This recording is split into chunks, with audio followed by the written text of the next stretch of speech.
அதாவது எல்லா டிவிகளும் முன்னெடுக்காத போது பெரிய பெரிய தந்தி டிவியாக இருக்கட்டும், புதிய தலைமுறையாக இருக்கட்டும், இன்னும் சொல்ல போனால் ஜெயா டிவியாக இருக்கட்டும், சன் டிவி, கலைஞர், எந்த டிவியும் இந்த விஷயத்தை எடுத்து, ஆனால் ரியல் ஒன் மீடியா அவ்வளோ தூரம் ரீச் பண்ணியிருக்குது மக்கள் மத்தியில். அவ்வளோ தூரம் இந்த சின்ன சின்ன மீடியா தான் அவ்வளோ தூரம் எடுத்துகிட்டு போயிருக்காங்க. எடுத்து போய் மக்கள் மத்தியில் பதிஞ்சிச்சு. இது இப்போ என்ன கண் கட்டு போகிற சூரிய நமஸ்காரம் பண்ணியிருக்காரு. திரும்ப இவரையே கூப்பிடு, ராஜா சங்கர்னு இருக்காதுல்ல, ஏற்கனவே ஒரு உள்ளாட்சித்துறை அமைச்சராக இருக்கும்போது பிஏவாக இருந்தவர், மேயராக இருக்கும்போது அதை பார்த்துருந்தார். இவனுங்கெல்லாம் நம்பி பணத்துக்கு ஆசைப்பட்டு நம்ம குடும்பம் ஆசைப்பட்டது நம்ம விளைவுனால தான் இவ்வளோ கட்ட போகிறோம்னு சொல்லி இப்போ இவர் முதலமைச்சர் பார்க்குற அத்தனை பொறுப்பையும் ராஜா சங்கர் கிட்ட கொடுத்துருக்குதான் தகவல். இப்போ ராஜா சங்கர் எடுத்து பதவியை பிடிக்கிட்டாங்க, பறிச்சுட்டாங்க, பையன் கையிலேருந்து எல்லா ஆட்டத்தையும் பிடிக்கிட்டாரு.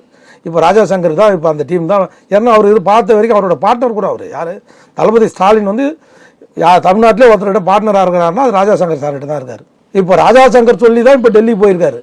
டெல்லி அவர் பகச்சிக்காதீங்க, நமக்கு என்றைக்கு இருந்தாலும் டெல்லி நம்மளுக்கு கழுத்து மேலே இருக்கிற கத்தி அப்படின்னு பலமுறை சொல்லியிருக்காரு. அவர் பெரிய பிஸ்னஸ் மேனு, துபாய் சிட்டிசன் வேறு அவர். அதனால் பாதி நாள் தான் இங்கே இருக்கார். இப்போ தளபதி ஸ்டாலினுடைய பழைய மாதிரி ஸ்டாலின் கிட்டே வந்துட்டார் தான் கேள்வி.